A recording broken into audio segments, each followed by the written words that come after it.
Hello students, welcome to this lecture on data communication networks. In this lecture we will discuss about SONET frames. I am Diksha Singh, Assistant Professor, Electronics and Communication Engineering Department, KIT Group of Institutions, Delhi NCR. So let us start with our discussion. So we will discuss about STS frame. So STS is synchronous transfer signal and it is electrical signaling level that is used in SONET networks. So each synchronous transfer signal is abbreviated as STS, and we have STS1 to STS192. So we have different levels that are ranging from STS1 to STS192, and every level is having a different data rate that is supported by these signals. So STS1 is having a different data rate, STS3 is having a different data rate, STS9 is having a different rate, and so on. So each STS signal is going to consist of frames that will be used to send the data. So each STS signal is consisting of 8000 frames. So every frame will have a structure and it will consist of a two-dimensional matrix of bytes. Each STS signal is consisting of 8000 frames, and each frame is going to be a 2D matrix of bytes, and each frame is going to have 9 rows and 90 into n columns. Now n is the subscript that is denoting the STS level here.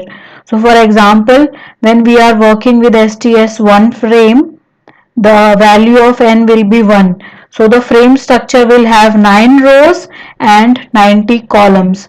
So it will be corresponding to 810 bytes. And if we are working with STS3, if we are talking about STS3, then a value of n will become 3, and the frame structure will be having 9 rows and 270 columns. So in every frame that we are using in SONET, STS frame will have 9 rows, and the number of columns will be depending on the signaling level that we are working with. So if we are working with STS1, the number of columns will be 90. If we are working with STS3, the number of columns will be 270. So that is the reason each STS level is supporting a different data rate. STS1 is having a different data rate, and the frame structure of STS1 is going to consist of 810 bytes, and each STS signal is consisting of 8000 frames. So STS1 will be having 810 byte structure, STS3 will be having 2430 bytes structure.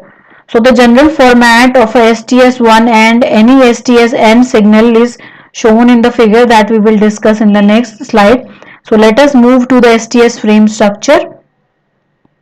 So let us discuss about the frame, byte and bit transmission.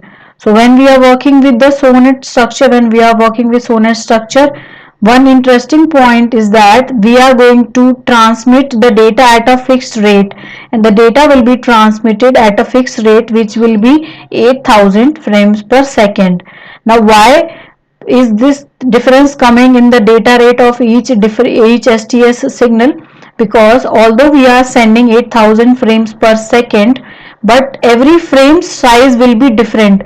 So this is the reason that the data rate for all these signals will be different, and this is the rate at which the voice is digitized. So each STSN is going to send signal at 8000 frames per second, but the frame structure will be different. For each frame, the bytes are transmitted from left to the right and then from top to the bottom, because we have discussed a while before that the frame is going to consist of a 2D matrix. So for each frame, the bytes are transmitted from left to right and then moving from top to bottom. For each byte, the bits are transmitted from the most significant bit to the least significant bit, because the frames that we are sending is going to be a 2D matrix and the data will be very large. So we have to define an order in which the data will be transmitted. So for frame, the bytes will be transmitted from left to right and then top to bottom, and for each byte the MSB will be transmitted first and then we will move to the LSB. So this is the diagram that is representing the transmission of frames, the transmission of byte and the transmission of bit. How are we going to transmit frames? How are we going to transmit individual byte? And how are we going to deal with the individual bits? So when we are talking about frames, we know that we are going to send 8000 frames per second. When we are talking about byte, we know that we are going to send byte from left to right and then from top to bottom. So we can see that if we are talking about this particular frame, the first byte will be transmitted in this pink one. This will be the byte that will be transmitted first, and then we will moving towards right, and then we will move from top to bottom. So this is the order in which we are going to send the byte. And talking about the frame transmission, we are going to transmit 8000 frames per second. And if we talk about individual byte, we are going to send the most significant bit first and then we are going to send the least significant bit. So again, in a byte also we are going to send the data from left to right. Now let us talk about the data rate of STS. Why is the data rate of every STS signal different, although we are sending the same number of frames per seconds, and all the higher level data rates are going to be a multiple of the lower signaling level data rates. So for example, when we are supposed to find out the data rate of a signal corresponding to STS1, we know that STS1, like other signal, is going to send 8000 frames per second. And when we had a look at the STS1 frame structure, we saw that we are going to have 9 rows and 90 columns. So each byte is made up of 8 bits. So the data rate will become 8000, that is 8000 frame per second, 9 rows and 90 columns, that is corresponding to the 2D matrix structure of a frame. So 8000 frames will be sent in a second, and one frame will consist of 90 into 9 bytes, and each byte will consist of 8 bits. So multiplying these number, we get the data rate supported by STS1 signal to be 51.84 Mbps. Similarly, we can find out the data rate for STS3. So the frames transmitted per second will remain the same, that is 8000, but the number of rows and columns in the frame will be different. So that is the reason that STS3 is going to have a different data rate. So STS3, like other STS signal, will be sending 8000 frames per second only, but these 8000 frames will have a different byte structure. These will have a different size. So each STS3 frame is made of 9 by 3 into 90 bytes. So STS1 frame was having 9 rows and 90 columns. STS3 frame will have 9 rows and 270 columns.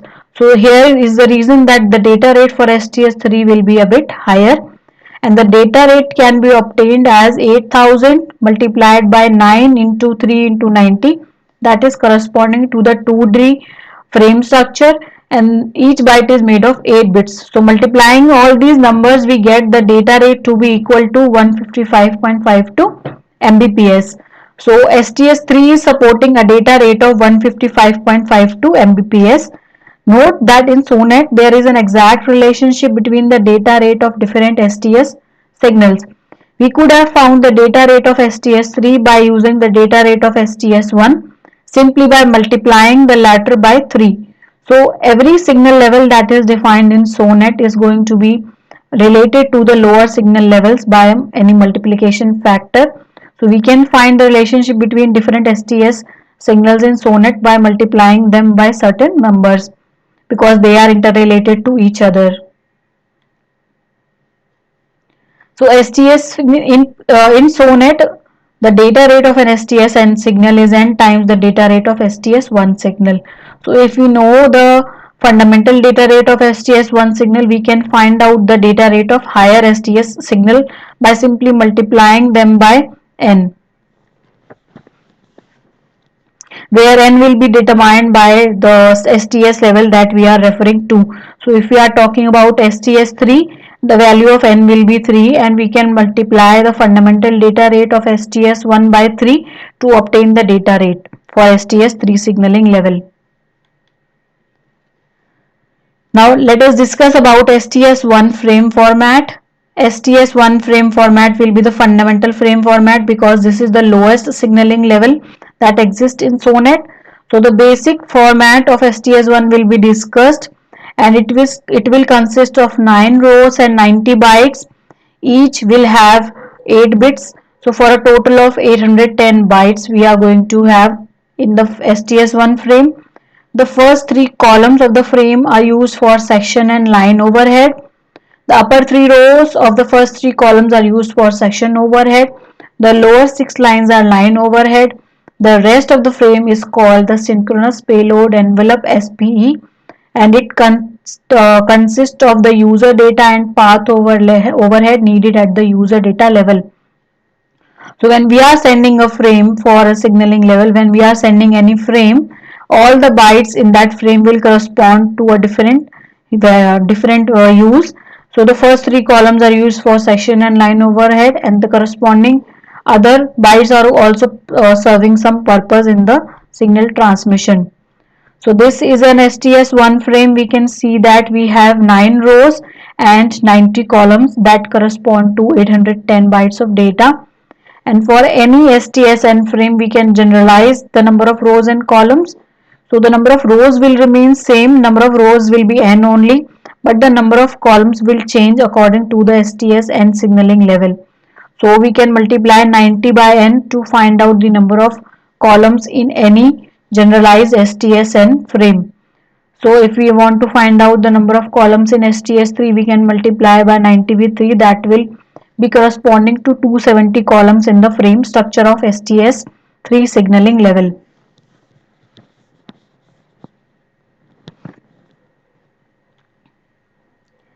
Now the section overhead which exists in STS1 frame consists of 9 octets.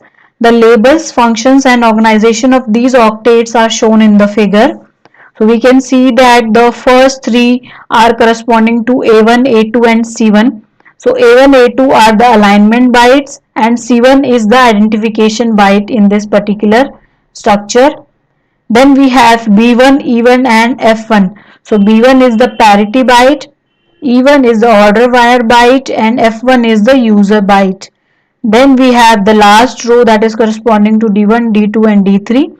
D1, D2 and D3 are used for management. And to the right hand side of this we can see that we have STS1 SPE that is corresponding to the synchronous payload envelope.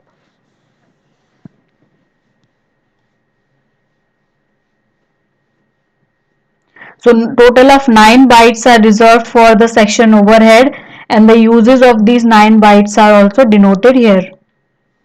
So the alignment bytes, the bytes A1 and A2 are used for framing and synchronization and are referred to as alignment bytes. These bytes alert a receiver that a frame is arriving and give the receiver a predetermined bit pattern on which to synchronize. The bit pattern for these 2 bytes in hexadecimal are OX F628. So these bytes are serving as a flag. Next, moving to section parity byte. So byte B1 is for bit interleaved parity. Its value is calculated over all bytes of the previous frame. In other words, the ith bit of this byte is the parity bit calculated over all the ith bit of the previous STN frame. The value of this byte is filled only for the first STS1 in an STSN frame. In other words, although an STSN frame has n B1 bytes, as we will see later, only the first byte has this value and the rest are filled with zeros. So identification bytes, byte C1 carries the identity of the STS1 frame. This byte is necessary when multiple STSLs are multiplexed to create a higher rate STS, that is STS3, STS9, STS12, etc. Information in this byte allows the various signals to be recognized easily upon demultiplexing. For example, in an STS3 signal, the value of the C1 byte is 1 for the first STS1, it is 2 for the second, and it is 3 for the third. Management bytes D1, D2 and D3 are management bytes. So byte D1, D2 and D3 together form a 192 kbps channel called the data communication channel, and this channel is required for operation, administration and maintenance signaling. Order wire byte even correspond to the order wire byte, and order wire byte in consecutive frames form a channel of 64 kbps, 8000 frames per second times 8 bit per frame. This channel is used for communication between regenerators or between terminals and regenerators. User's byte, the F1 byte correspond to the user byte. This forms a 64 kbps channel that is reserved for user needs at the section level. Next, let us discuss about the line overhead. So the line overhead consists of 18 bytes. The label functions and arrangement of these bytes is shown below. H1, H2 and H3 are the pointers. B2 correspond to the line parity byte. K1, K2 are automatic protection switching bytes. D4, D5, D6, D7, D8, D9, D10, D11, D12 correspond to the management bytes. Z1, Z2 correspond to growth bytes, and E2 correspond to the order wire bytes. So let us discuss about the uses of these bytes in a bit detail. So the first will be the line parity byte. The byte B2 is for bit interleaved parity. It is for error checking of the frame over a line that is between two multiplexers. So in an STS-N frame, B2 is calculated for all bytes in the previous STS1 frame and inserted at the B2 byte for that frame. In other words, in an STS3 frame, there are 3 B2 bytes, each calculated for one STS1 frame. So contrast this byte with B1 in the section overhead. Data communication channel bytes, that are bytes corresponding to D4 to D12.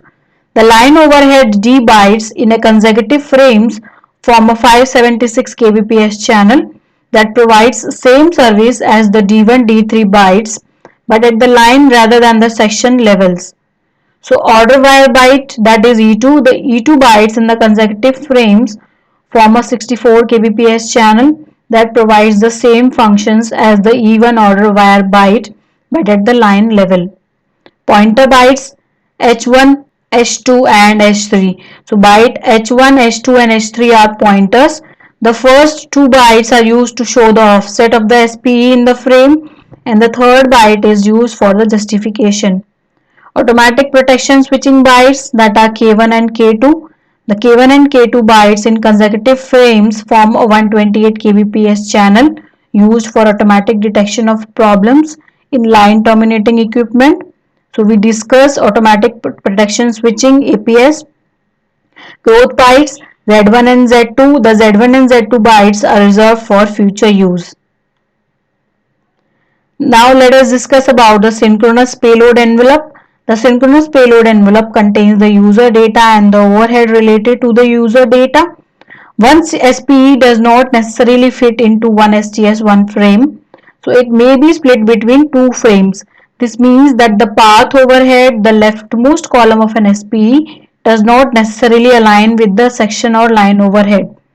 The path overhead must be added first to the user data to create an SPE, and then an SPE can be inserted into one or two frames. Path overhead consists of 9 bytes. The labels, functions and arrangement of these bytes can be seen from the format. So this is the format for a path overhead. The path overhead is using 9 bytes, where B3 is the path parity byte, C2 is the path signal label byte, G1 is the path status byte, F2 is the path user channel byte, H4 is the virtual tributary indicator, J1 is the path trace byte, Z3, Z4 and Z5 are the growth bytes that are reserved for the future use. Let us discuss about the bytes in detail. So the path parity byte B3 is for bit interleaved parity like bytes B1 and B2 but calculated over SPE bits. So it is actually calculated over the previous SPE in the stream. Path signal label byte. Byte C2 is the path identification byte. It is used to identify different protocols used at higher levels such as IP or ATM whose data are being carried in the SPE. Path user channel byte. The F2 bytes in consecutive frames like the F1 bytes form a 64 kbps channel that is reserved for user needs but at the path level. Path status byte G1. Byte G1 is sent by the receiver to communicate its status to the sender. It is sent on the reverse channel when the communication is duplex. Multi-frame indicator H4. So byte H4 is the multi-frame indicator. It indicates payloads that cannot fit into a single frame. For example, virtual tributaries can be combined to form a frame that is larger than an SPE frame and need to be divided into different frames. Path trace byte J1. The 11 bytes in consecutive frames form a 64 kbps channel used for tracking the path. The 11 bytes sends a continuous 64 byte string to verify the connection. The choice of the string is left to the application program. The receiver compares each pattern with the previous one to ensure nothing is wrong with communication at the path layer. Growth bytes Z3, Z4 and Z5. So bytes Z3, Z4 and Z5 are reserved for future use. Path overhead is only calculated for end to end at STS multiplexers. So that is all about this lecture. Thank you for watching this video.